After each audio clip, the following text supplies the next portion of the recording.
Tell a man he is free and he will become lazy. Tell a man he is trapped and he will tear down the walls with his bare hands. Tell him he cannot have something and he will burn the world to possess it. Machiavelli understood a brutal truth that most modern minds are too fragile to accept. The human spirit does not operate on logic. It operates on resistance. We are wired to defy, to protect our ego's fragile sense of autonomy. And because of this, the direct approach, asking for what you want, begging for love, demanding respect, is the fastest way to lose it. If you want to control the outcome, you must stop chasing it. You must learn the art of the inverted command. You've spent your life being told that honesty is the best policy, that if you want something, you should speak up.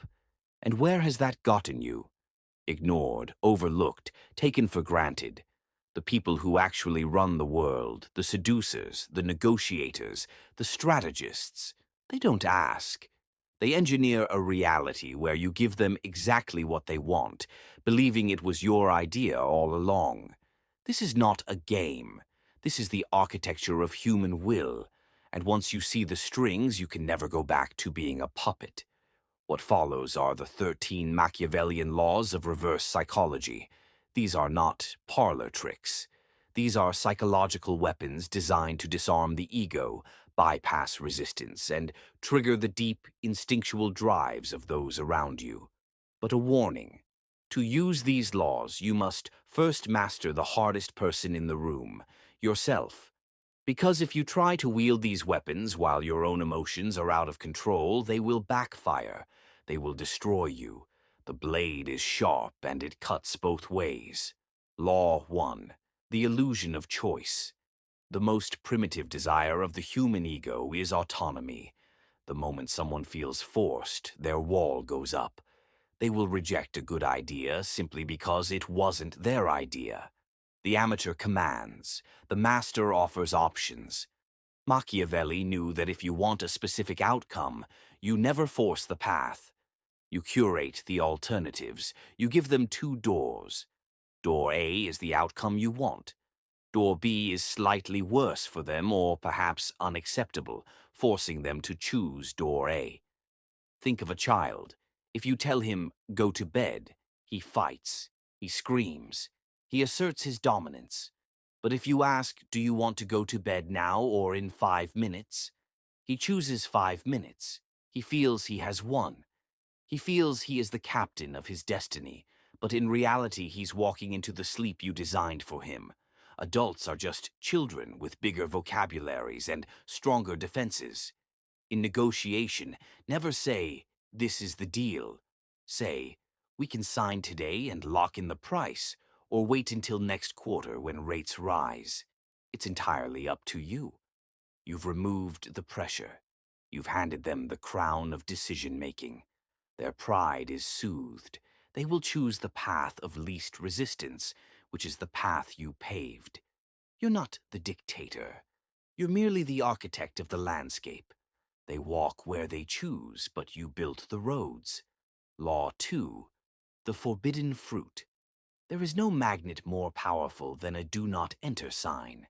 In psychology, this is called reactance theory. When our freedom is threatened, we experience a visceral urge to regain it. We want what is scarce. We want what is denied. We want what is behind the velvet rope. If you want someone to obsess over an idea, don't sell it to them. Forbid it. Frame it as something too advanced, too risky or exclusive. If you want someone to pursue you, don't offer yourself on a platter. That is cheap. That is common, and common things are treated with indifference. Instead, create a barrier. I don't think we would work out. You probably shouldn't watch this video. It's too disturbing for most people. The moment you tell someone they can't, their ego screams, watch me. They will work harder to qualify themselves to you than they ever would have if you had asked for their attention. By disqualifying them, you force them to chase your validation. You flip the script. You're no longer the seller. You are the prize. Law 3. The strategic surrender. Most people argue to win. The strategist argues to lose temporarily. When you're met with a stubborn opponent, pushing back only solidifies their stance. If you push, they push. So stop pushing. Pull. When someone attacks you or your idea, don't defend. Agree. You're right. My plan is risky. We probably shouldn't do it. Watch their eyes. They're braced for a fight. When you surrender, they lose their balance. Suddenly, they're arguing your side just to restore equilibrium. You don't need to be the one driving the car. Sometimes you take your hands off the wheel, knowing it will pull exactly where you want to go. Law 4, the void of silence. We live in a world of noise. When you explain yourself, you deplete your power. The Machiavellian knows that the less you say, the more intimidating you appear. When you ask a question and get a half-truth, don't speak. Look them in the eyes and wait. The human mind abhors a vacuum. To relieve that tension, they will talk. They will reveal the truth. They will offer concessions just to break the spell of your quiet. Silence is not empty. It is heavy. Law 5. The mirror of narcissism. Everyone is the protagonist of their own movie. If you want to influence someone, mirror their ideal self. People walk around with a vision of who they wish they were: noble, intelligent, dangerous. I know you're the kind of person who values loyalty.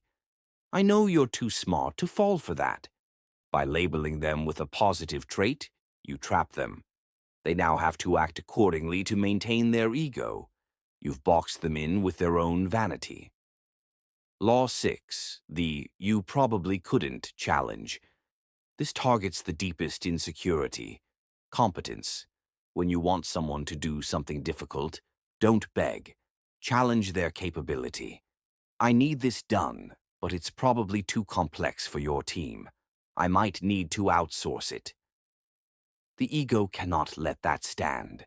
They'll take on the burden just to restore their sense of superiority. If you're subtle, it sounds like a concern, and a concern is much harder to fight. Law 7. The anxiety of freedom. People say they want total freedom, but they don't. Total freedom is paralyzing. When you tell someone, do whatever you want, I don't care, you're not liberating them. You're terrifying them. By granting total permission, you remove the thrill of rebellion. Your lack of possessiveness signals that you're not afraid to lose them. Suddenly, they're thinking about why you gave it so easily. They will stay close because they're afraid of drifting too far from your indifference. Law 8. The false weakness. When you appear sharp and perfect, people put their guards up. But when you appear slightly flawed or in need of help, they relax. Their ego swells. I'm not sure I understand. Could you explain your strategy again? In their eagerness to show off, they'll reveal their hand. They'll underestimate you. And there's no greater advantage than being underestimated. Let them think they're the cat playing with the mouse. By the time they realize you're the lion, their throat is exposed. Law 9. Constructive pessimism. Sometimes the best way to motivate someone is to agree with their doubt. When someone says, I don't think I can do this, don't say, yes, you can. Say, you're right. It's going to be incredibly hard. Most people would quit. This validates their feelings and triggers the fighter instinct. People don't want easy wins. They want to slay dragons. Point at the mountain. Tell them they probably won't make it, and watch them start climbing. Law 10. The implanted idea. The most powerful idea is the one the subject thinks is their own. If you tell someone what to do, it's a command. If you lead them to the conclusion, it's a revelation. You drop crumbs. You ask leading questions. You highlight a problem but offer no solution. It's strange how our competitors are cutting costs. Let them connect the dots. Let them wear the crown as long as you're whispering the decrees. Law 11. The contrast principle. The human brain cannot evaluate things in isolation. If you want a specific request granted, precede it with a much larger, unreasonable request. I need you to stay late every night this week. No way. Okay, can you at least give me 2 hours tonight? Compared to every night, tonight feels like relief. Always anchor in the extreme so that the middle ground looks like sanctuary. Law 12. Controlled incompetence. If you do something too well, you'll be punished with more of it. Sometimes the most Machiavellian move is to fail deliberately, to be clumsy, to forget, to do the task so poorly that you're never asked again. This protects your time. It filters out tasks that don't serve your purpose. Don't be the hero who catches every falling plate. Let a few smash. Law 13. The withdrawal. We value what we might lose. If you're always available, you're worth nothing. Supply and demand applies to the human soul. If you feel taken for granted, don't complain. Disappear. Pull back your energy. Take longer to reply. This withdrawal triggers primal panic. They'll chase, they'll overcompensate. But this must be done without anger. If you withdraw with anger, it's a tantrum. If you withdraw with indifference, it's power. The paradox. Now pause. You're thinking about how to use these laws, but you're missing the point. Why do you feel the need to control them? Because you feel out of control. The need for manipulation comes from fear. But here's the catch. You can only wield these laws effectively if you don't need them. The person who is truly detached naturally applies all these laws without trying. They're scarce because they have a life. You cannot fake detachment for long. The ultimate reverse psychology is on yourself. You must convince yourself that you don't need the outcome. You must build a life so rich, a mind so fortified, a purpose so clear that rejection is simply data, not a wound. When you stop needing the world to applaud you, the world starts chasing you. Here's your task. Don't try to use all 13 laws tomorrow. Pick one. Pick the one that scares you most. Maybe it's silence. Maybe it's withdrawal. Try it just once. Watch how the dynamic shifts. The world is a chessboard. Most people are pawns moving blindly. It's time you started playing like the hand that moves the pieces.